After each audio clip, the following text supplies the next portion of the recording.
Bonjour et bienvenue au webinaire Adapter la commandite durant la crise du COVID-19 ou la créativité du confinement par Nathalie Courville. Au départ, ce webinaire a été présenté aux participants du programme ArtVest, qui est composé de plus de 1000 organisations artistiques et culturelles canadiennes. Pour vous mettre un peu en contexte, le programme ArtVest consiste à aider les organisations à développer la commandite dans leur organisation. Étant donné notre engagement envers la communauté artistique et culturelle, de fournir des ressources et de partager de l'information, surtout en ce moment, nous avons décidé de rendre certains webinaires accessibles plus largement. Alors, Nathalie Courville évolue dans le domaine des communications et du marketing depuis plus de 30 ans. Après avoir occupé différentes fonctions stratégiques au sein d'organisations culturelles et événementielles, elle offre des services de consultation stratégique en marketing, financement et gestion d'événements. Elle est professeure invitée à l'École des hautes études de communication sociale en Belgique. Elle est aussi professeure associée à la chaire de gestion des arts du HEC de Montréal. Son premier livre, Créer des partenariats gagnants, de la commandite aux alliances stratégiques, a été publié en août 2015 aux éditions Transcontinentales. Merci Mireille. Mireille qui est passée par les HEC et que j'ai eu le plaisir de côtoyer donc dans les classes du DESS. Ben oui, j'ai rebaptisé un peu le webinaire, vous m'excuserez, la créativité du confinement. Ben, c'est parce que c'est probablement ce qui m'est venu. Je vis comme vous une période acrobatique, acrobatique pour les événements parce que je travaille beaucoup en événements culturels aussi beaucoup évidemment. Auprès de plusieurs organisations qui ont, comme vous tous, tous et toutes évidemment, des challenges en ce moment, des challenges personnels bien sûr. Donc, évidemment, je souhaite que tout le monde qui soit ici ce matin va au mieux dans cette situation. Les challenges professionnels, évidemment, s'ajoutent en plus parce qu'on est dans une situation qui est inconnue. Mais comme je le fais toujours et comme je le disais tout à l'heure à Mireille, quand on se parlait avant la conférence, je pense que la créativité sera toujours un conseil que je vais prodiguer pour utiliser le marketing et pour utiliser la commandite et d'autant plus dans cette période. Alors, c'est pour ça que j'ai gentiment rebaptisé le webinaire «La créativité du confinement». Voilà. Donc, il y a plusieurs questions qui se posent en ce moment. J'ai monté la conférence un peu à chaud parce que comme vous, comme je disais, je vis moi aussi une situation qui m'est inconnue. C'est curieux, les premières fois, par contre, j'essayais de me rappeler les seules références que je pouvais avoir et j'avais en tête bon, autant des manifestations qui étaient venues interrompre des ouvertures, notamment le Printemps érable à l'ouverture de mon premier C2 Montréal. Je me suis ensuite souvenue des attentats, malheureusement, du 11 septembre qui sont arrivés au moment où ouvrait la saison du Québec à New York. Moi, j'avais vécu celle en France et l'autre a été interrompue évidemment par ces événements-là. Puis j'essaie de me souvenir dans chacune de ces situations-là qu'est-ce que j'avais pu ah puis bon, l'autre aussi, évidemment à Bruxelles, j'étais ici quand l'aéroport a explosé, sous les bombes et que par la suite, pendant des mois, on a eu des répercussions. Donc, j'essayais de me souvenir un peu ce qui se passait dans ce temps-là et de projeter qu'est-ce qui va se passer après le COVID ou en tout cas dans les prochains mois, parce qu'on n'est pas tout à fait rendu à l'après. Et j'anticipais donc des situations j'anticipe la situation en me disant: «Ben, effectivement, le passé m'a montré que, par exemple, à Bruxelles, pendant les plaisirs d'hiver, qui est le grand marché de Noël ici, même si c'était 9 mois après les attentats de Zaventem, donc de notre aéroport, heu, ben, il y avait plus de militaires que de touristes dans les rues de Bruxelles, pendant le marché de Noël, ce qui était assez inquiétant. Et pourquoi? Ben, parce que, comme on va le vivre sans doute avec le confinement après le confinement, c'est qu'on va rester craintif comme être humain, c'est normal. Et donc les rassemblements, les visites de lieux culturels, moindrement, les salles de spectacle, vont devenir chaque fois enfin, vont nous amener des questions, je présume pendant plusieurs mois. Maintenant, au niveau de la relation des commanditaires avec les commanditaires qui sont évidemment, c'est des questions très préoccupantes en ce moment parce que, si vous avez déjà des commanditaires, qu'est-ce qu'on fait? Hein? C'est une des grandes questions. Si vous en avez pas, ben, qu'est-ce qu'on fait aussi? Si on était en mode prospection, est-ce qu'ils vont être encore au rendez-vous? Est-ce qu'ils vont encore avoir de l'argent comme Mireille me demandait tout à l'heure? Évidemment, je n'ai pas de réponse, exacte. Je vais vous donner ce que je pense, les réponses qui sont les miennes, qui sont celles que je que je que je découvre aussi au fur et à mesure des conversations que j'ai avec les sponsors avec lesquels moi-même je travaille ici en Europe et essayer de vous d'aider à comme j'aime beaucoup le dire et je l'ai écrit un peu plus loin, à naviguer à vue dans cet océan de questions, et dans ces moments d'improbabilité ou d'instabilité que nous vivons. Alors, quelques petites questions, évidemment, j'ai noté ici pour démarrer que je vous mets en termes de en un peu en termes des matières que je vais voir, tout au long de la présentation. Alors déjà, ce qu'on se demande, c'est peut-être comment agir avec les commanditaires si vous en avez sous contrat avec vous. Donc, il y a certains éléments que je peux partager avec vous, des réflexions aussi partagées qui viennent de mes collègues d'Elevent avec qui je travaille à Montréal.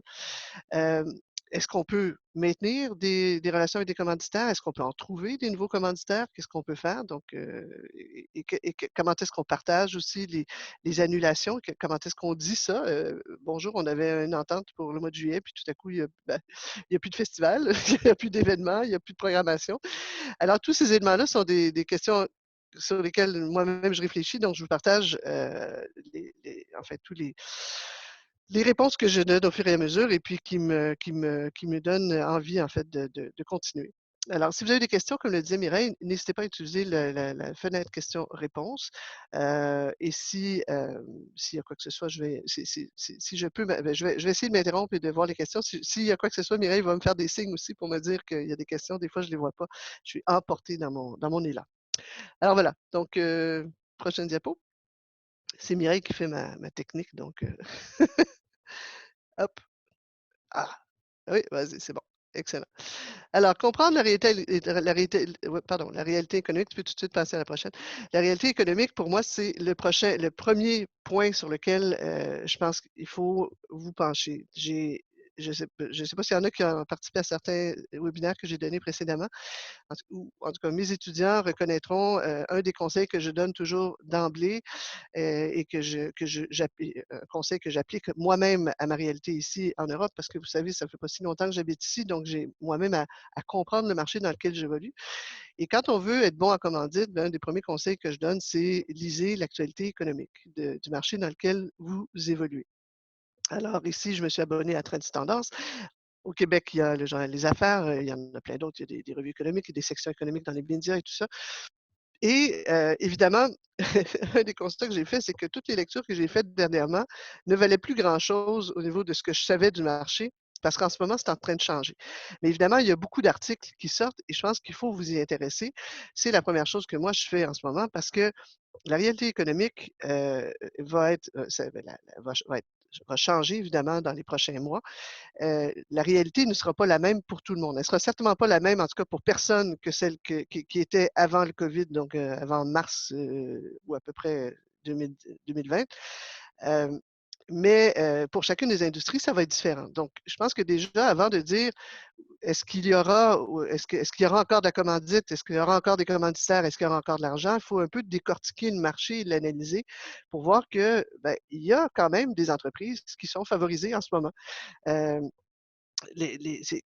quelles entreprises sont favorisées? Par exemple, bien évidemment, certains services essentiels, hein. On s'entend que, la SAQ ne fera pas faillite cette année, les épiceries non plus. Il y a beaucoup d'entreprises aussi qui doivent, se réinventer et même, offrir, décupler les services en ce moment, que ce soit les télécoms, les banques, les assurances. Donc des entreprises de services sont, heu, en étant, elles-mêmes évidemment, challengées par la situation parce que, elles ont elles-mêmes des employés, des gens dont elles doivent prendre soin dans leur environnement. Mais c'est quand même des entreprises qui ne sont pas, en tout cas, et c'est pas égal ce que je vous dis là, mais de façon, un peu globale, il y a des entreprises dans ces secteurs-là qui sont moins challengées, il y en a même qui sont favorisées. les télécoms, entre autres, ou même pour ne nommer même plus largement que les télécoms, les entreprises comme Netflix, les premiers temps du COVID-19, ils ont vu leurs abonnements augmenter, évidemment. Et c'est comme ça pour tout ce qui est SVOD en ce moment. Donc, il y a certains secteurs où ça va bien. Par ailleurs, il ne faut pas non plus négliger, et je les ai quand même mis dans l'entreprise favorisée, mais je parlais à des gens qui sont justement dans une compagnie d'assurance, dans une mutuelle ici. Il ne faut pas non plus négliger qu'ils ont eu eux-mêmes des dépenses un peu inhabituelles à faire quand même, parce que toute l'organisation du télétravail permet aux gens d'avoir des portables à la maison, d'avoir des connexions sécurisées, etc. Il y a eu des dépenses quand même à cet égard-là.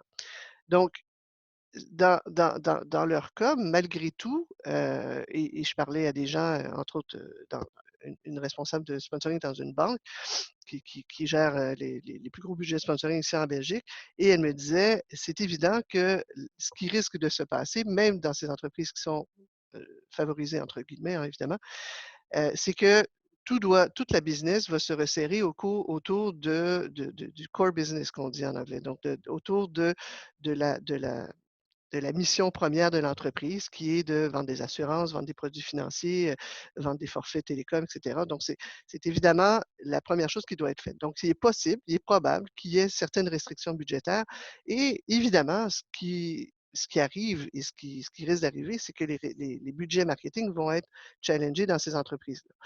Est-ce que par ailleurs, les budgets vont être coupés au niveau de la commandite? Je ne crois pas. Parce que pour les mêmes raisons qui font que certains commanditaires ne laissent pas tomber les budgets qu'ils avaient octroyés à des festivals ou à des événements ou à des organismes en ce moment, je pense qu'il y a quand même cette notion-là de bon citoyen qui va rester. Et même si les budgets vont diminuer, à mon avis, il va y avoir quand même un besoin de garder le lien entre les entreprises et leur clientèle. Ça fait partie du core business et on sait que la commandite, à plusieurs égards, peut aider à cette relation-là parce qu'elle est dans la proximité, dans le relationnel et tout ça. Donc oui, il y aura un challenge, une pression sur les budgets marketing, probablement sur les budgets, les portions du budget marketing dédiées à la commandite, mais on ne peut pas non plus tout arrêter. Donc dans les entreprises qui, selon moi, sont moins défavorisés, disons-le peut-être comme ça, dans la crise du COVID, il y aura quand même possibilité d'avoir des conversations, à mon avis, à cet égard-là. Il y a par contre des entreprises qui sont totalement défavorisées. Là, Myriam me faisait remarquer que l'ORECA est un terme européen. L'ORECA, c'est un terme qu'on utilise ici beaucoup en Europe pour tout ce qui est hôtel, restaurant, café. Donc, c'est pour désigner l'ensemble du secteur hôtelier, café-restaurant, justement, ça le dit. Donc, tout ce secteur qui a été évidemment, qui est extrêmement touché, qu'on ne sait pas, ben, bon, qui est fermé carrément en ce moment. Donc, il y a eu des pertes d'emplois, des pertes de biens et sans doute une longue remontée avant que les gens soient à l'aise de retourner dans les endroits publics, soient à l'aise de passer des soirées dans des restos sur des tables collées les unes sur les autres. Donc, évidemment, ce secteur-là va être extrêmement challengé. Heureusement, ce n'est pas le premier secteur qu'on utilise en commandite. Mais n'empêche que, autour de l'ORECA, donc il y a beaucoup de fournisseurs, il y a beaucoup d'entreprises qui sont des fournisseurs de produits, de biens, de services qui, elles, sont impactées par ricochet, évidemment. Donc toute cette, et pour ne pas nommer les compagnies de transport aussi, donc tous ces dommages collatéraux-là, ça oui, c'est certainement des secteurs sur lesquels, en tout cas pour les prochains mois et la prochaine année, sans aucun doute, il y aura des baisses de budget sans aucun doute en marketing et fort probablement pas grand-chose, pas grand-chose de possible en commandite. Alors, par contre, il y a des opportunités et quel que soit le secteur d'activité, ce que je vois pointer et ce que je lis dans les articles aussi, c'est qu'il y aura quand même un désir, un besoin de rassembler les gens, que ce soit les gens de l'entreprise, les gens entre eux, les employés, les gens avec leurs clients, les gens avec leurs fournisseurs, les entreprises avec leurs fournisseurs. Donc, il y a certaines opportunités qui pointent, merci Mireille, si tu peux passer à la prochaine, qui vont rester quand même intéressantes. On va les voir un peu plus loin dans les idées que j'apporte plus loin. Pour l'instant, qu'est-ce qu'on fait avec les commanditaires actuels? Bien, dans un premier temps, comme je disais tout à l'heure, les budgets je l'ai mentionné, mais en fait, les budgets 2020, les budgets actuels ne seront pas tronqués, ne seront pas coupés en ce moment.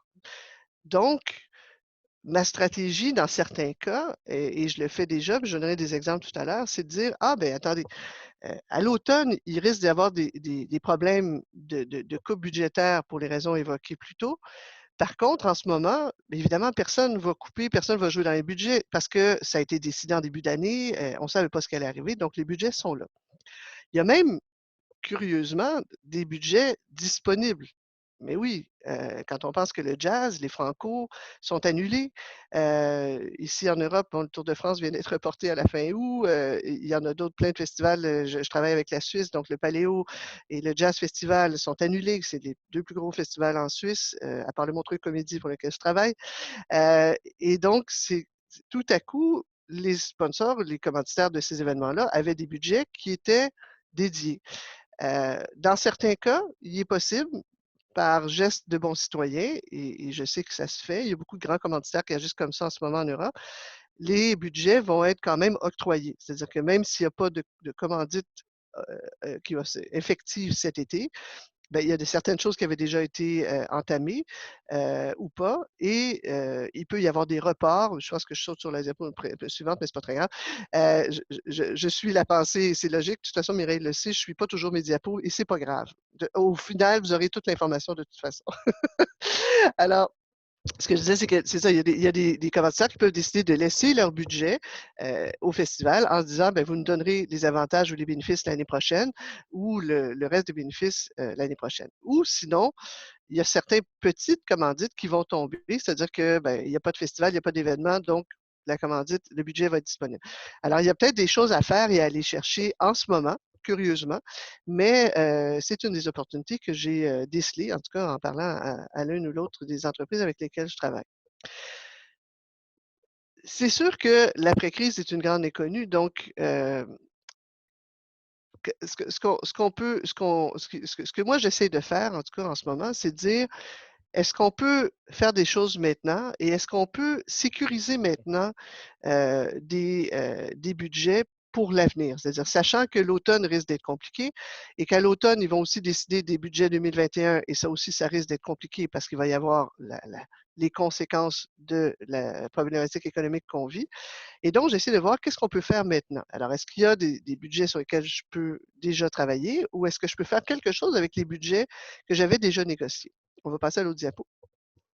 Alors, déjà, donc, si on parle de prospection, est-ce qu'on peut en faire? Est-ce qu'on est mieux d'attendre à l'automne? Qu'est-ce qu'on fait? Donc, ça, c'est la question.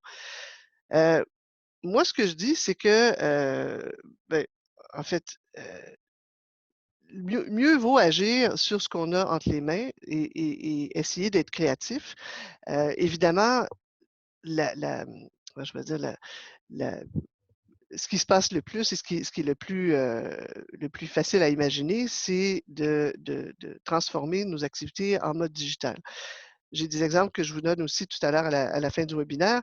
Ce qui est fort éloquent par contre en ce moment, moi pour les événements avec lesquels je travaille, celui avec lequel j'ai une activité vraiment très forte, c'est le Montreux Comédie. Mais pourquoi? Parce qu'ils ont une longueur d'avance au niveau du digital. Ça fait 10 ans maintenant qu'ils sont sur YouTube. Ils ont plus d'1 million d'abonnés. Et on est en train d'explorer d'autres avenues en termes de podcasts et de diffusion audio et tout ça. C'est certain que dans un cas comme celui-ci, si on a déjà investi l'univers digital, l'univers web, c'est plus facile de prendre l'opportunité. Et dans des cas comme ça, quand il y a déjà une activité digitale importante, ben je vois que l'opportunité qui se présente en ce moment, c'est de dire, bon, ben, basculons le plus possible d'activités en digital et développons cette avenue business qui était pour l'instant une avenue B, si on peut dire, et qui devient par défaut l'avenue la plus prometteuse en ce moment. Donc ça, c'est un des cas de figure que je vois.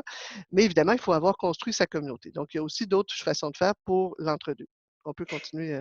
Oui, J'ai Marie, une tu as une question? question dans ce sens-là, en fait, parce qu'il y a certaines compagnies qui sont des créations d'art vivant, entre autres, Oui. qui ne peuvent pas passer au digital, disons.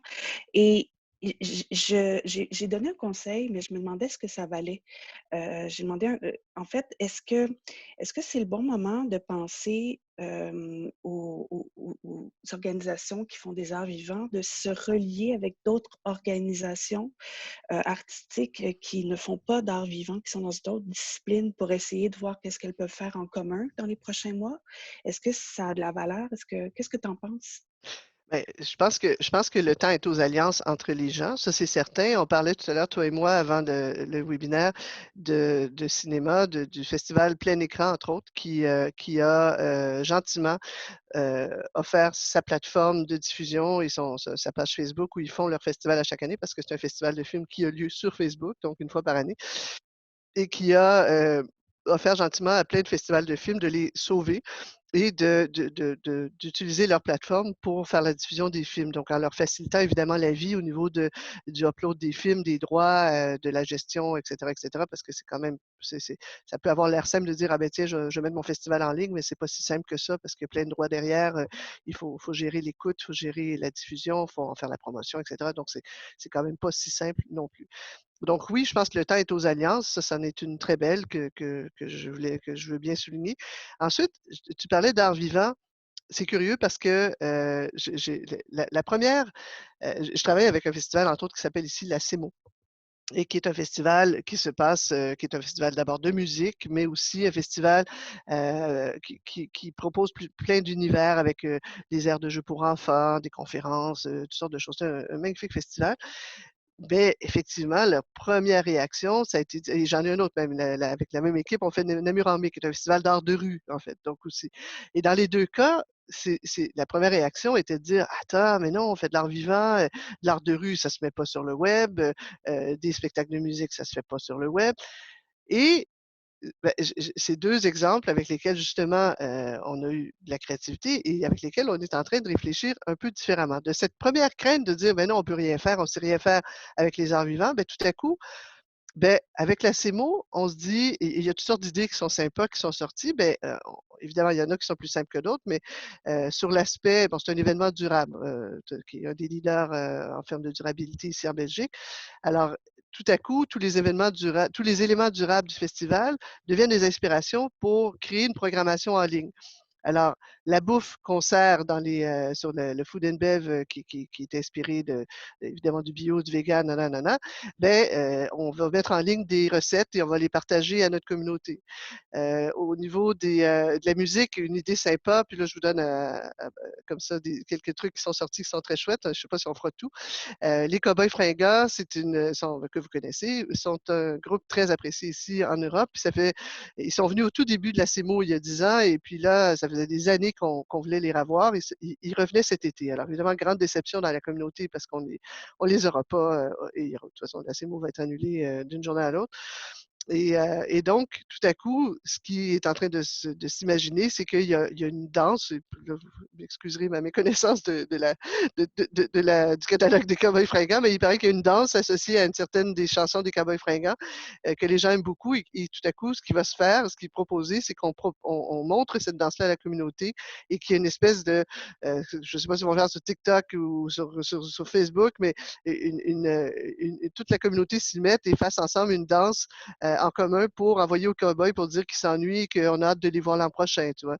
Alors, il y a toutes sortes d'idées qui sont en train de sortir, qui sont évidemment, c'est drôle parce que le parallèle qui m'est venu quand les gens commençaient à dire ben non, on ne peut pas mettre en ligne de l'art vivant, ça ne se fait pas. Puis je me disais: «Ben non, vous avez raison, il faut pas faire copier-coller», et ça me donnait vraiment l'impression, puis je suis assez vieille pour avoir vécu ça, je ne sais pas s'il y en a qui ont vécu ça, mais le passage au web, moi je travaillais beaucoup dans les organisations culturelles, les événements encore à l'époque déjà, et il y avait il y a eu cette époque où tout à coup, il fallait avoir un site web et tout le monde s'est mis à avoir des sites web, et les gens se demandaient: «Qu'est-ce que je mets sur mon site web?» Et on a découvert éventuellement qu'il fallait avoir de la valeur ajoutée sur les sites web. Parce que dans les débuts, ce qui était souvent le cas dans les sites 1.0, c'est que les gens prenaient le dépliant qu'ils avaient l'habitude de faire, et ils le mettaient en ligne. Fait qu'il n'y avait pas de différence entre ce que tu voyais en ligne ou ce que tu avais à l'imprimer. Alors qu'après ça, on a découvert que, ben oui, ben, si tu le mets en ligne, ben, tu peux avoir des click-through, tu peux avoir des vidéos associées, tu peux avoir tout. de choses et tout à coup, ça devient dynamique et ça justifie le fait d'avoir un site web sur l'événement. Et pour moi, c'est un peu le parallèle avec les arts vivants qu'on dit qu'on ne peut pas mettre en ligne. C'est effectivement, si on prend un spectacle et on essaie de le mettre en ligne ou qu'on dit au copain fringant, faites-nous un concert dans votre salon, bon, c'est rigolo une fois, mais là, ça fait déjà 2 mois qu'on vit le confinement, puis on les a tous eus, les artistes qui l'ont fait de leur salon parce que ça a été les premières bonnes idées qui sont sorties et on est rendu à autre chose maintenant. Donc, la la la pour moi, la créativité touche aussi les gens de la programmation pour dire, ben oui, on avait conçu un festival avec des arts de la rue. Ben, tu sais, je vais vous donner l'exemple de Namur en mai qui est un exemple, que je suis en train de négocier. Tout ça, c'est chaud, hein. Je ne sais pas si tout ça va se faire, mais moi, pour sauver des budgets avec une mutuelle ici qui s'appelle Solidaris, on est en train d'imaginer que pour leurs clients, on bâtisse des capsules de petits numéros et de programmation pour, diffuser, faire une programmation spéciale pendant les dates officielles de Namur en mai, qui était à la fin du mois prochain, et de les offrir, à tous les clients de ce commanditaire-là, de Solidaris. Donc on est en train d'imaginer évidemment comment on peut transformer, des éléments de programmation qu'on avait. Donc, un artiste qui faisait un spectacle de rue, ben, tout à coup va venir heu, raconter, un conte aux enfants. Un autre va leur montrer un tour de magie. Un autre va leur présenter, c'était quoi dans l'autre? Je me souviens plus. Peu importe. Donc, vous voyez un peu l'idée. Alors, c'est d'aller voir aussi ce que les artistes peuvent faire, eux, pour s'adapter. Donc, encore là, pas un copier-coller comme mettre le dépliant en ligne à l'époque, mais de dire ben, qu'est-ce qu'on peut faire et comment est-ce qu'on peut le transformer. Franchement, toutes ces idées-là, ça m'inspire énormément. Puis, c'est sûr qu'on ne peut pas tout faire, mais il y a possibilité et curieusement, enfin, je pense qu'il faut pas curieusement, mais comme d'habitude, il faut jouer d'audace. C'est-à-dire, la veille de l'appel avec Solidaris, ma collègue me dit: «Mais non, ils embarqueront jamais, ils sont pas assez créatifs, c'est quand même une mutuelle et tout ça». Et puis, ben, confinement oblige, réalité économique oblige, ben, tout à coup, oui, ils sont intéressés et pourquoi pas et quelle belle idée et tiens, et c'est la réalité. Ils nous ont même dit pendant l'appel, au lieu de le faire seulement sur Namur, vu qu'on s'en va sur le web, on pourrait appeler les autres agences à travers la Belgique, puis le faire partout, en Belgique, en tout cas en Belgique francophone. Ici, c'est un peu compliqué. Donc, à tout le moins, un peu partout en Wallonie. Donc, d'une idée un peu farfelue ou en tout cas d'une complexité de situation provoquée par le corona, ben, on a trouvé peut-être en tout cas une avenue créative pour, un, garder nos budgets et deux, donner de la visibilité à notre festival malgré tout et faire plaisir aussi, il ne faut pas l'oublier, à notre communauté qui est elle-même très déçue de l'annulation de l'événement. Et peut-être, ça, ce serait vraiment la cerise sur le gâteau, un budget supplémentaire pour le faire, parce que tout à coup, Solidaris décide d'aller voir les autres agences.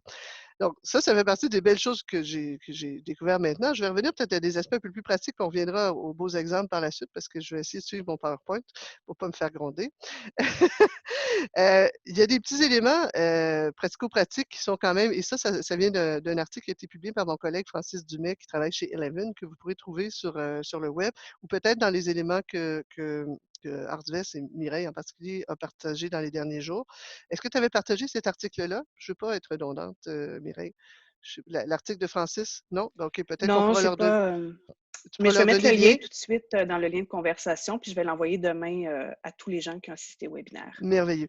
Alors, il y a dans cet article-là, je vais juste prendre quelques petits éléments pour dire qu'il y a, si je reviens dans l'ordre à ce que je vous ai proposé tout à l'heure, il y a dans les premières choses qu'il faut regarder, c'est évidemment si vous avez des commanditaires avec lesquels vous travaillez en ce moment, il y a des choses à faire. C'est-à-dire qu'il faut regarder la valeur de ce qui a été donné déjà au moment T, parce que tous les événements ne sont pas au même moment. Je veux dire, toutes vos organisations ont peut-être des choses qui étaient prévues en avril, en mai, en juillet, en septembre. Donc, évidemment, selon le moment où vous aviez des activités prévues et éventuellement des activités de partenariat prévues, ben, les décisions sont différentes. Donc, moi, je dis qu'il faut déterminer un moment T qui est le moment où on dit, OK, qu'est-ce qui a été octroyé, qu'est-ce qui ne l'est pas? Est-ce que, comme j'ai commencé à vous en parler, est-ce qu'il y a des choses qu'on peut faire malgré tout en ce moment? Donc, est-ce qu'on peut transformer la relation pour offrir déjà, malgré le fait qu'il n'y ait pas de la tenue de notre événement culturel, offrir des bénéfices le faire autrement, créer une activation complètement digitale et garder le budget. Ça, pour moi, c'est une avenue qu'il ne faut pas négliger parce que les budgets, comme je vous disais, sont là maintenant et ne seront peut-être pas là à l'automne pour la prochaine année pour les raisons qu'on a évoquées. Évidemment, s'il y a un contrat, ben, il faut référer au contrat. Il y a en ce moment, ben, vous le savez, beaucoup d'annulations qui ont tardé à se faire. Ça dépend des pays, mais nous, en tout cas, c'est encore comme ça. Puis je ne sais plus, la Suisse a annoncé hier, la Belgique, on attend des annonces aujourd'hui. C'est que il y a les festivals, les grands festivals, en tout cas ceux qui ont des énormes budgets, attendent évidemment les décisions du gouvernement pour pouvoir appliquer les clauses de force majeure. On est ici sous le code Napoléon, en tout cas en Belgique, en France et comme au Québec. La clause de force majeure, c'est évidemment si c'est pas l'événement qui décide d'annuler, ben, l'obligation de payer, que ce soit les artistes ou que ce soit les fournisseurs et tout ça, n'est plus la même. Après, ben, il y a toute la logique derrière qui doit être appliquée. C'est-à-dire que tu as un fournisseur depuis 10 ans, tu ne le payes pas cette année, peut-être que ce n'est pas une bonne idée, peut-être que tu trouves un arrangement, peut-être que tu essaies de négocier le contrat de l'an prochain. Bref, il y a toutes ces situations-là qui doivent en tout cas, tous ces cas de figure-là qui doivent être regardés. Et la même chose les mêmes questions doivent se poser avec les commanditaires.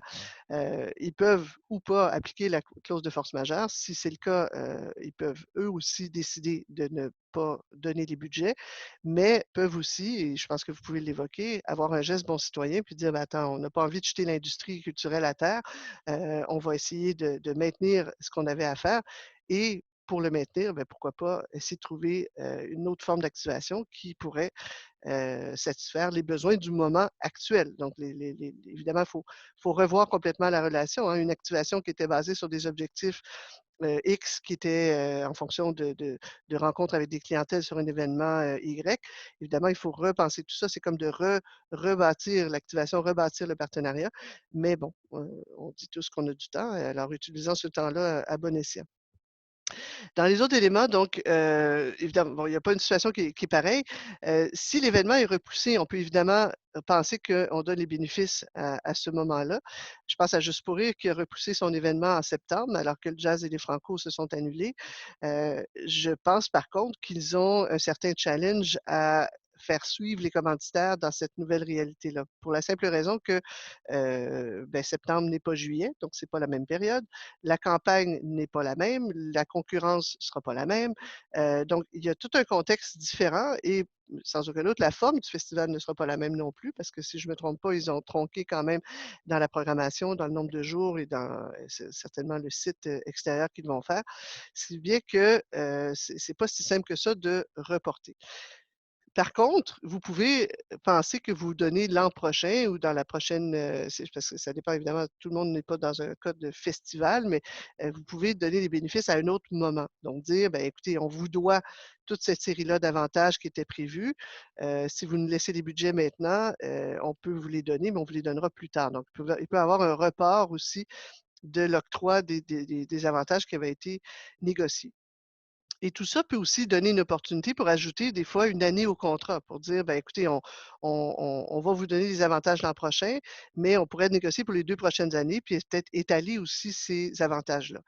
Et pourquoi pas encore là réfléchir au digital parce qu'on a tendance des fois, très souvent même, à penser que la commandite doit se donner ou les avantages liés à la commandite doivent se donner au moment où les activités, que vous faites ont lieu. Mais je vous le dis, moi, je réfléchissais déjà, au digital avant cette crise-là et les avantages, pour les sponsors sont de plus en plus intéressants en digital. Donc de voir qu'est-ce que vous pouvez donner, heu à vos sponsors dans des relations avec votre communauté en amont, en aval du fait de vos événements ou à l'année, pourquoi pas. Je veux dire, c'est le cas, par exemple, quand je travaille avec la CEMO, on a un événement qui dure 3 jours en juillet, mais on a une communauté active à l'année qui a aussi des valeurs durables et qui existe et qui se brosse les dents tous les jours, comme je le dis souvent, et qui mange des céréales le matin. Donc, ils existent pas juste pendant 3 jours, cette communauté-là. Donc, nous-mêmes, on a intérêt à leur parler en continu. Et pourquoi pas, et c'est ce qu'on fait avec avec certains partenaires. Je pense à un partenaire de mobilité ici qui s'appelle Poppy, qui a des voitures de partage, des scooters électriques, des trottinettes et tout ça, et qui a intérêt à parler à l'année à notre communauté, parce que notre communauté a des gestes durables à l'année aussi. Voilà. Donc, ça, je pense que j'en ai parlé. Oui, j'en ai parlé, tu peux aller à l'autre. Donc, les activations, évidemment, il faut aussi se prendre le temps de réfléchir avec les commanditaires pour voir qu'est-ce qu'ils ont dépensé, eux, de leur côté. Parce qu'il peut y avoir aussi certaines dépenses d'activation qu'ils ont eu à faire, que ce soit de la visibilité, des éléments de visibilité, des éléments je sais pas moi, de promotion liés à leur activation et tout ça. Donc, évidemment, eux aussi peuvent avoir des pertes. Donc, dans la discussion, il ne faut pas oublier de mettre dans la balance ce que le commanditaire a pu avoir à débourser déjà. Évidemment, essayer au maximum de faire en sorte que ces déboursés-là soient reportés ou soient, en tout cas, n'aient pas été faits pour rien et qu'on puisse les utiliser ultérieurement. Évidemment, ça dépend toujours qu'est-ce qui a été fait. C'est des fois les dépenses sont liées à des éléments promotionnels qui sont très spécifiques pour une édition. Des fois, c'est compliqué à changer, mais bon, évidemment, faut être un peu, il faut voir tout ça au cas par cas. Est-ce que tu as vu la question, Nathalie? Non, j'ai pas vu la question parce que ma fenêtre conversation bloque la question à la haut, la grande question, toi.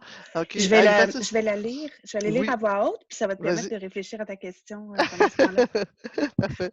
Une partie de nos événements a eu lieu, ce qui nous a amené à annuler environ 60 de notre programmation avec un commanditaire qui s'étalait de février à mai.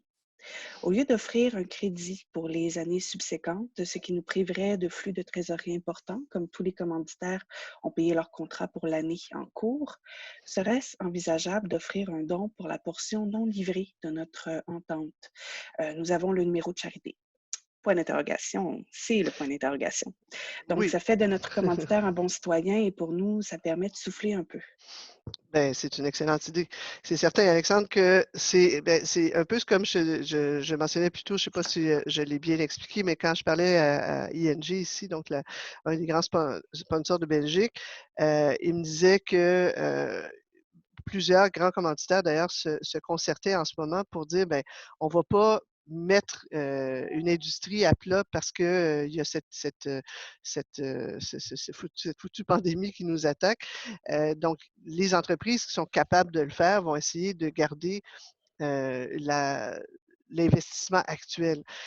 C'est sûr que ça règle le cas maintenant, mais ça ne règle pas l'avenir. C'est-à-dire que je te dirais quand même d'essayer d'anticiper avec le commanditaire pour plus tard, qu'est-ce qui risque d'arriver? Parce que pour l'instant, ça va régler le problème. Vous aurez le même montant d'argent qui se sera transformé grâce aux dons et ce sera dans votre trésorerie. La seule chose que je me demande, moi, c'est qu'est-ce qui va se passer? Il faut essayer d'anticiper. Est-ce que ce commanditaire-là va avoir les mêmes moyens l'an prochain pour continuer son investissement avec vous? C'est la question qui reste compliquée à répondre. Donc, oui, c'est certainement une bonne idée et sans doute que, en tout cas, sans aucun problème, la question se pose et sans doute que le commanditaire peut trouver là une façon de faire un bon geste citoyen, effectivement, pour ne pas vous embêter dans votre trésorerie. Mais j'essaierai de réfléchir et de voir qu'est-ce qu'il y en est de l'avenir aussi. Ça, c'est ce qu'il faut anticiper, qui est compliqué pour tout le monde, mais il faut l'anticiper aussi quand même. Je ne sais pas si ça a répondu à la question. Je vais continuer, puis s'il y a d'autres questions, ne vous gênez pas. Donc voilà. Donc, il y a toutes ces questions à régler ou pas. Oui, parfait, merci Alexandre. Mais c'est autre chose, tu me le dis. Donc, ce que je disais tout à l'heure, ben, la meilleure chose à faire, c'est d'essayer de réfléchir, donc soit de transformer des activations prévues en autre chose, donc de repenser complètement l'activation, c'est ce que je mentionnais, l'exemple de Solidaris, et de dire, ben, tiens, on a tous une nouvelle situation. Nous, notre événement Namur en mai est annulé. Vous avez des clients qui sont confinés.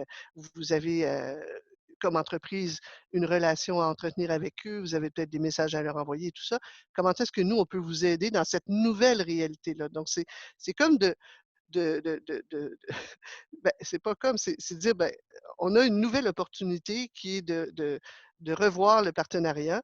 On avait déjà convenu de travailler ensemble, donc la conversation est possible puisque vous étiez supposé, en tout cas, ils étaient supposés évidemment verser des sous pour une activation pour qui avait lieu au festival. Mais on est tous dans cette nouvelle réalité-là. C'est un peu l'avantage, si on n'était pas s'il n'y avait pas la pandémie, que nous, on annulait l'événement, évidemment, la discussion serait différente. Mais là, dans ce cas-ci, on a tous à gérer quelque chose. Et comme je vous dis, c'est en ayant des conversations et en ayant, par exemple, la conversation avec Solaris où je leur ai dit, écoutez, naïvement, on se demande si on ne peut pas faire autre chose, mais je veux dire, on se dit que vous avez sûrement des nouveaux messages ou des nouvelles des relations à avoir avec votre clientèle et que c'est compliqué pour vous aussi. Donc, est-ce qu'on peut construire une activation et repenser notre relation d'affaires à cet égard-là? Pour moi, ça, c'est une des avenues intéressantes. Évidemment, il y en a d'autres. Bon, je mentionnais tout à l'heure que je travaillais avec le Montreux Comédie. Si vous êtes déjà dans le digital et que vous avez déjà des ententes que vous êtes déjà très présent sur les réseaux sociaux, évidemment, les réseaux sociaux comme Facebook, puis particulièrement YouTube aussi, sur lesquels on travaille avec Montreux Comédie, ça peut devenir des outils puissants, des avenues puissantes de revenus. La monétisation qu'on peut avoir sur des chaînes qui sont comme par exemple 1 million d'abonnés comme on l'a à Montreux Comédie avec des 500 millions de vues par année, c'est certain qu'on a une source de revenus pérenne avec ça qui fait en sorte que l'argent rentre au fur et à mesure que la publicité se vend sur YouTube et que le système de revenue sharing se fait et que ça nous permet de vivre un peu de cette publicité-là par indirect qui se fait à travers la, la- l'alimentation, la communauté qu'on a créée, la diffusion qu'on fait de nos produits.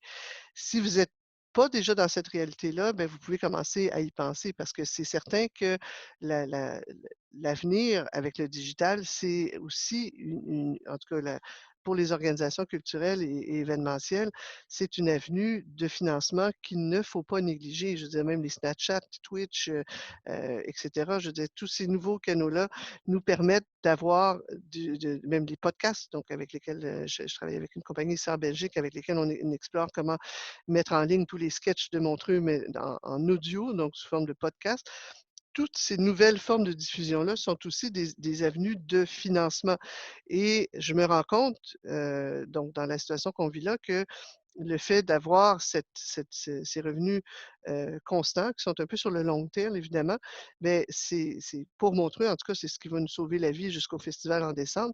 Et c'est aussi pour les chaînes avec lesquelles, on travaille, donc que ce soit YouTube et Facebook en ce moment, des opportunités pour ces chaînes-là de faire encore là des revenus publicitaires, parce que tout le monde va être sur le digital. Donc, comme je vous disais, l'économie n'est pas mauvaise pour tout le monde en ce moment. Il y en a pour qui ça va plutôt bien, il y en a d'autres, pour qui ça va moins bien. Mais là où ça va bien, il faut être présent aussi.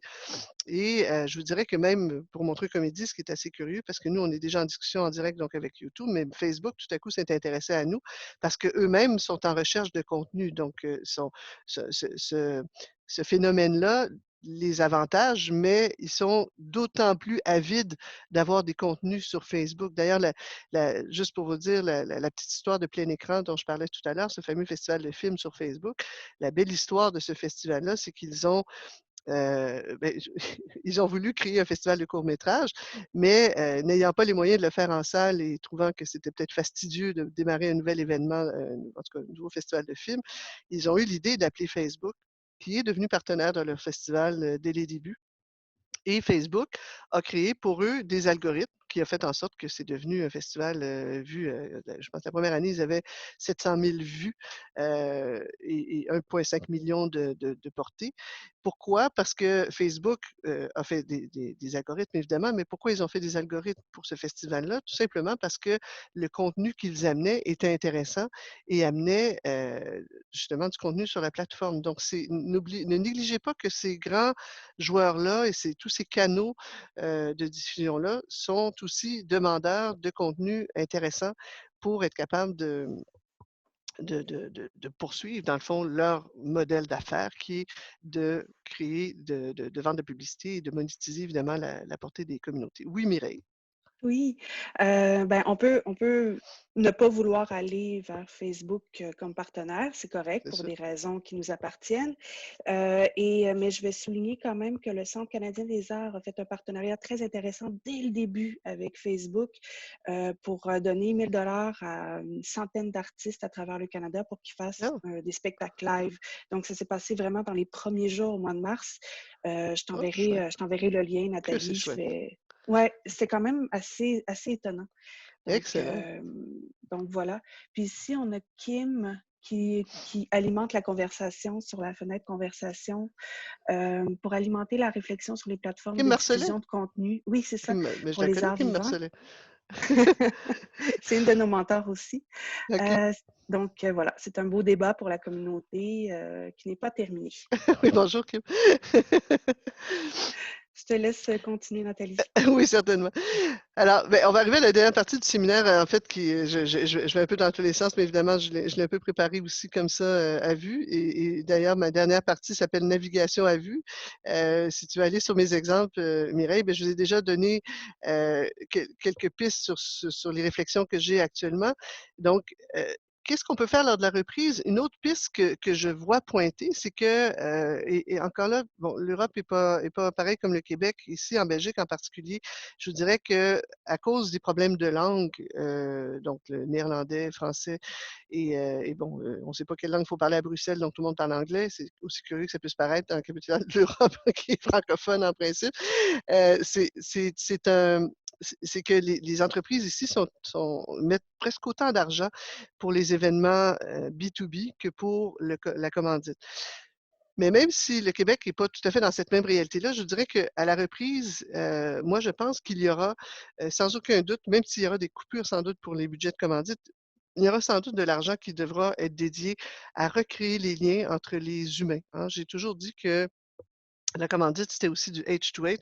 Du H2H dans la relation, donc human to human dans la relation avec les entreprises qu'on sollicite, mais aussi dans ce que ça crée la commandite. Et je pense que ben, si ce n'est pas par la commandite, ça peut être directement par des événements B2B. Je pense que les entreprises pourront être demandeurs de créer soit des team building, soit des rencontres avec des clients, soit des activités de réseautage, peu importe.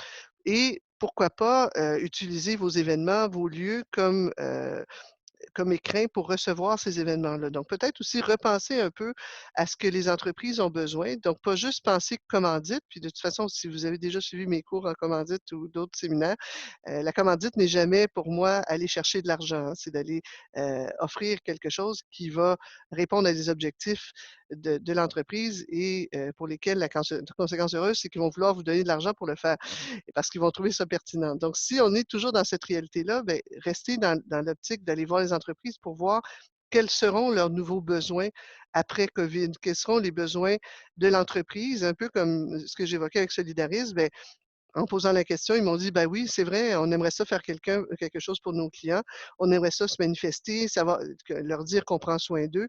Donc, allez poser ces questions-là pour voir quelle est cette nouvelle réalité qui va exister donc chez vos partenaires alors que on va tous sortir d'une crise. Donc, ne vous comment je veux dire, ne vous empêchez pas d'avoir ces conversations-là pour essayer de rebâtir la relation.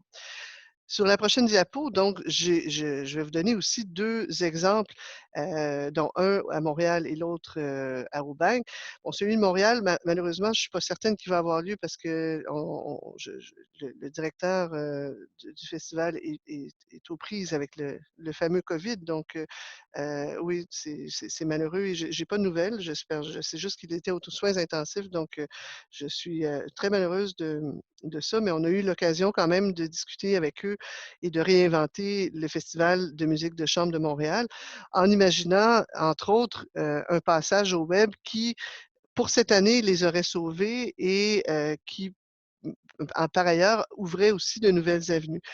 Pour y aller rapidement, pour donner un peu le schéma de ce qu'on avait imaginé, il y a, bon, vous le savez sans doute, des milliers de radios web dans le monde maintenant, donc c'est tellement facile de mettre en ligne de la musique maintenant.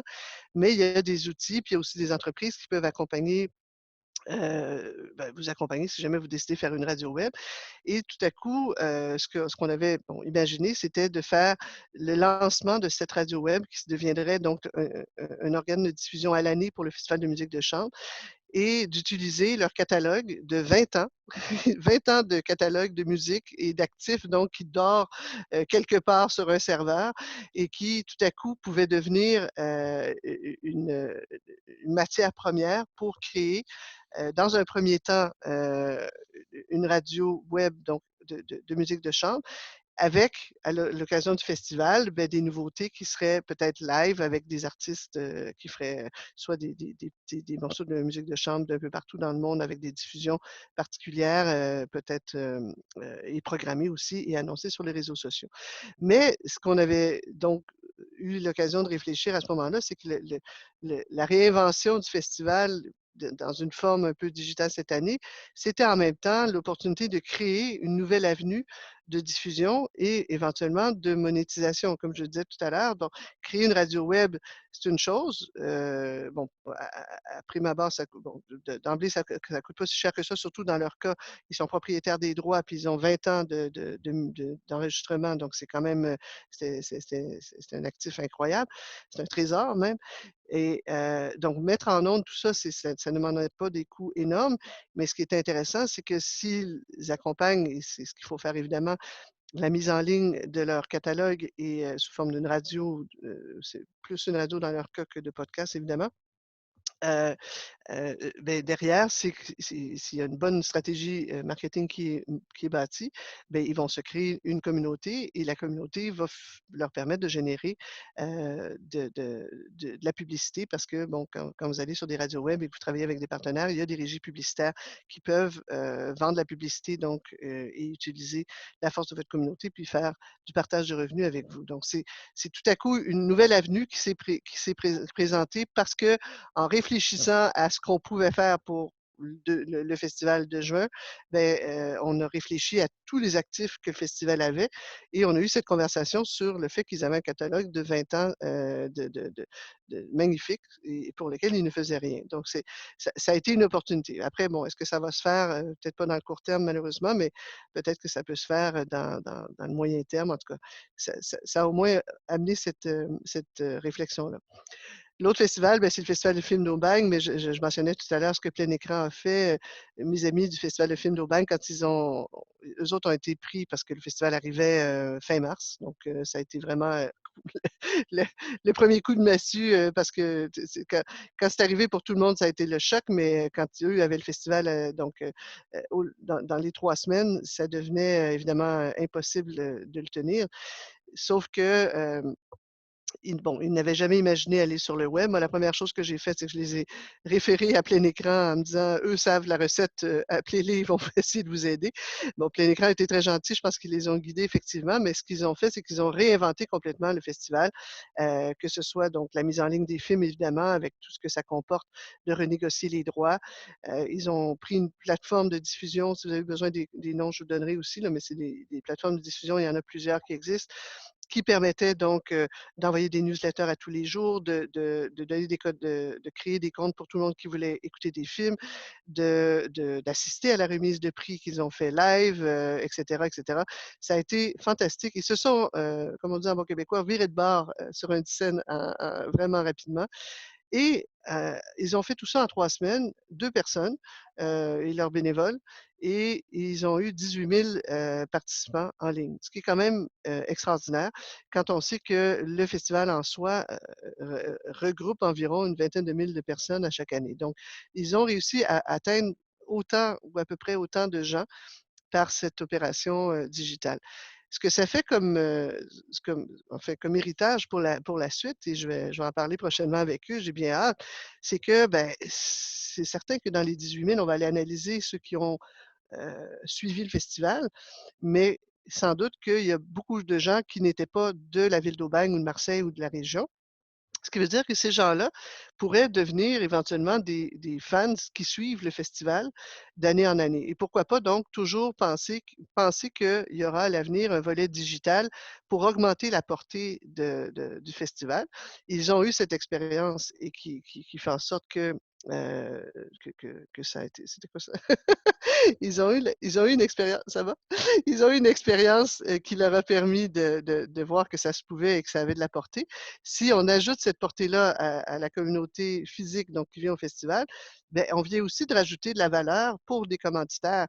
Et je sais que dans les derniers mois, on discutait entre autres avec une entreprise qui vendait des services d'accompagnement, conseils stratégiques sur tout ce qui était tax shelter et compagnie, en tout cas, c'est particulier au marché de la France. Et tout à coup, ben, eux, ce qu'ils trouvaient difficile, c'est que oui, il y avait des professionnels, mais que c'était quand même une petite communauté qui venait sur place à Aubagne. Tout à coup, ce qu'on est capable de prouver, c'est à quel point le festival peut toucher une large communauté dans le monde cinématographique, un peu partout en France, et pas juste dans le sud du pays. Alors, de cette expérience, je dirais traumatisante au début parce que c'était vraiment pas leur tasse de thé de transformer cette expérience live en festival de films digital. C'est devenu par contre, enfin ça va devenir pour eux une richesse et un apprentissage pour l'avenir et probablement un atout de plus dans leur, en tout cas dans leur programmation et dans la façon de créer le festival. Voilà. Donc, en gros, en ce moment, ce que je vous dirais, c'est dans mes conseils, n'hésitez pas à réinventer. Je n'ai pas la vérité et je pense que toutes les idées que vous pouvez lire, capter sont bonnes. Je disais à Mireille aussi que moi, dans les idées, que j'ai aussi, c'est que j'ai découvert que, je pouvais brancher mes enfants sur Zoom qui sont au Québec, malheureusement loin de moi, mais, avec la technologie, je peux leur faire l'école tous les jours. Alors on peut et on doit se réinventer en ce moment.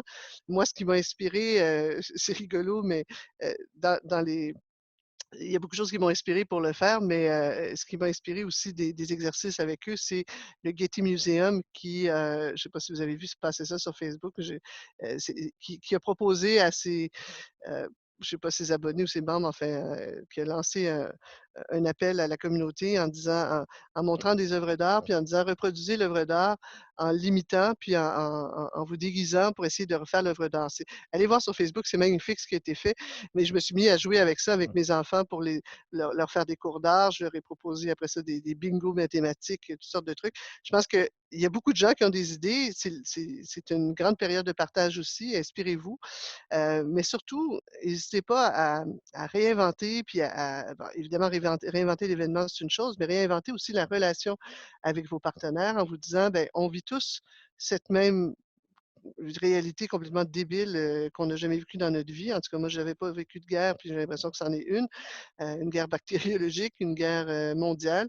C'est évidemment angoissant, mais c'est aussi une période où on peut se dire, bon, ben, apprenons de ça, apprenons aussi qu'est-ce qu'on peut faire les uns et les autres. Et je dirais que la solidarité qui est là pour les gens en général, j'imagine autour de vous, c'est pareil, ben, elle existe aussi entre les entreprises et les organisations. Et pourquoi pas en profiter pour avoir de bonnes conversations avec ces gens-là, puis voir comment on peut reconstruire ensemble. À mon avis, donc, l'avenir n'est pas si sombre que ça. Les budgets sont challengés, c'est certain, mais allez voir où sont les opportunités, puis n'hésitez pas en ce moment, je dirais, à reparler aux entreprises et à les mettre complices de vos propres réflexions et de vous mettre complices surtout dans leurs propres réflexions pour rebâtir l'avenir. Puis voilà, c'est tout ce que j'avais à dire pour aujourd'hui. Ah, ben, merci beaucoup, Nathalie. C'est vraiment gentil de ta part. Si vous avez des questions, c'est le moment. Vous pouvez parler de ce que vous vivez. Si vous avez des questions pratiques aussi à poser à Nathalie, n'hésitez pas. Absolument. Moi, je vais profiter aussi juste du moment pour souligner qu'il y a 2 organisations participantes d'ArtVest qui ont décidé de poursuivre leur programmation. Vue d'Afrique, en s'associant avec TV5, a décidé de poursuivre sa programmation. Ça commence le 17 avril d'ailleurs. Et c'est gratuit. Donc, on peut souligner le FIFA aussi qui a fait sa programmation, qui a fait son festival, qui servirait vraiment sur 25 cents à dernière minute, mais c'était payant et c'était fort intéressant. Vue d'Afrique, ça va être gratuit via la plateforme de TV5. Et il y a aussi le festival de BD de Montréal qui va avoir lieu en mai, donc qui poursuit aussi ses activités. On a aussi aujourd'hui avec nous comme participant Joseph Spitry, qui est aussi un mentor qui travaille pour le Centre Phi. Donc, le Centre Phi poursuit aussi ses activités. Donc, je suis très curieuse de savoir qui parmi nos mentors et qui parmi nos participants, surtout, poursuivent leur activité parce que je ne parle pas nécessairement à tout le monde. Mais nous avons une question d'Alexandre toujours. Bonjour, rebonjour. Y a-t-il des don'ts lorsqu'on contacte les commanditaires pour lancer l'annulation de programmation? Ah, c'est une bonne question. Dans les do's and don'ts, j'ai dit beaucoup de do's, pas beaucoup de don'ts. Mais je pense que j'ai vécu deux formes d'annulation ces dernières semaines. Donc, la première annulation, parce que c'est avec le même groupe de production, donc les deux, avec lequel je travaille. Donc, la première annulation, c'était Namur en mai. C'est arrivé assez vite pour nous. Donc, on était dans les premiers événements à s'annuler en Belgique. On ne savait pas trop comment réagir. On a dû attendre que le bourgmestre de Namur décide d'annuler pour faire appliquer, comme je disais tantôt, des clauses de force majeure. Parce que si nous, on annule, bien évidemment, vu que c'est produit pour la ville de Namur, si on décidait avant eux d'annuler, on aurait eu des problèmes financiers. On en a déjà, donc c'est mieux de ne pas les avoir au complet, mais d'essayer de ménager la chèvre et le chou. Je vous dirais que ça n'a pas été la meilleure idée cette fois-là, parce qu'on nous a juste dit au moment, puis d'ailleurs, quand le maire a décidé le bourgmestre, le maire, peu importe, a décidé d'annoncer, il nous a laissé exactement 30 minutes pour qu'on puisse appeler, nous, nos partenaires, parce qu'on avait décidé évidemment de les appeler avant qu'ils le lisent dans les journaux ou sur les réseaux sociaux, puis on sait que ça va super vite. Donc, on les a appelés de façon un peu précipitée en disant désolé, c'est annulé, blablabla. OK, on se reparle, on vous aime beaucoup, on se reparle pour l'an prochain. Donc, on n'avait pas grand-chose à leur dire, puis j'étais restée, moi, un peu sur ma faim, puis c'est pour ça qu'après, on a eu beaucoup de réflexions avec ma collègue pour dire, ben, attends, il y a sûrement des choses à faire, les budgets sont là, ils sont comme nous, un peu pris de court, et c'est là qu'on a eu des idées comme celle de Solidaris que j'ai partagée plus tôt. Donc, dans les dons, je dirais que, et là, on va probablement annuler la CEMO d'une journée à l'autre, comme je disais, donc cet autre événement, on a déjà en tête des idées. Donc, un des gros partenaires qu'on a signé, qui est une autre mutuelle, on a déjà quelque chose à leur proposer et on a déjà eu avec eux, avant tout ça, des conversations sur ce qui les intéressait au niveau digital, entre autres, et on a déjà des idées à leur proposer sur lesquelles on pourrait réfléchir avec eux. Fait que quand on va annuler, on va leur proposer de commencer déjà à réfléchir sur une transformation possible maintenant ou au courant de l'année. Donc, je pense que dans les dons, je dirais que à chaud, ce que j'ai vécu dernièrement, c'est c'est toujours plate d'annuler et de rien avoir d'autre à dire. Surtout que, tu sais, les entreprises ont elles aussi à faire face à cette situation-là, puis ils ont malgré tout encore du marketing à faire, en tout cas dans plusieurs cas. Ils essayent eux aussi de sauver les meubles. Donc, je pense que le seul don, c'est d'annoncer platement. Oui, mais en même temps, bon, des fois, on n'a pas le choix. Mais je pense que s'il faut annoncer une annulation, essayez tout de suite de penser qu'est-ce qui peut être fait. Est-ce qu'il y a un report? Est-ce qu'il y a une suite? Est-ce qu'on peut réinventer une activation maintenant? Je pense que ça, pour moi, c'est la bonne conversation, d'essayer de tout de suite engager la suite. En fait, c'est le même principe que quand j'ai toujours dit, dans mes formations que, je ne croyais pas au renouvellement de commandite. Ce que je crois, c'est que le renouvellement, il se fait d'office ou il se fait naturellement à partir du moment où on a livré nos promesses et qu'on a réalisé pleinement la convention ou le partenariat qu'on avait négocié. Donc, c'est un peu la même chose. C'est pour s'assurer d'une suite dans la relation avec les commanditaires qui sont signés actuellement, je pense qu'il faut poursuivre la conversation, comme si vous étiez sur un renouvellement en disant: «Ben là, il faut se renouveler dans notre relation parce qu'on est obligé», mais poursuivre la discussion, puis s'ajuster à leur réalité comme eux doivent s'ajuster à la nôtre. Ça, c'est ce que je dirais. Voilà. Kim, elle est productive, elle nous envoie plein de liens, c'est chouette. Est-ce que tu vas te partager tout ça après, Mireille?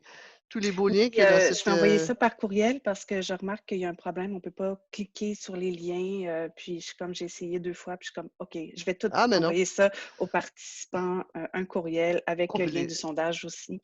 Ben, je pourrais être en Donc, copie. Je veux bien lire absolument, l'article de la presse que Kim m'a envoyé. absolument, oui. Est-ce qu'il y a d'autres questions? On ne dirait pas. Ben, je te remercie, Nathalie, pour le webinaire. Ça fait Je plaisir. te remercie de ta générosité. Je te souhaite que ça se passe bien, tes cours, là, tes cours que tu vas donner à tes enfants de Bruxelles. Merci. Et les cours au HEC qui seront aussi de façon virtuelle. Toute la session d'été a été transformée en cours virtuel. Donc, Oui, voilà. et j'en serai. Puis, ben, je souhaite une bonne journée aux participants ArtVest. N'hésitez pas à me contacter si vous avez des questions. On n'a pas encore pris de décision quant à l'évolution du programme, à comment l'adapter. Donc, pour l'instant, on garde les mêmes lignes directrices précédentes. Mais n'hésitez pas à me poser des questions. Je suis là pour vous aider le mieux possible. Donc, En souhaitant que ça vous a un peu inspiré, je vous souhaite vraiment bonne chance à tous et à toutes. Et j'espère que ça va bien aller pour la suite. Hâte de vous voir à Montréal aussi. oui, bien de te J'attends, revoir, Nathalie. j'attends qu'il y ait des avions.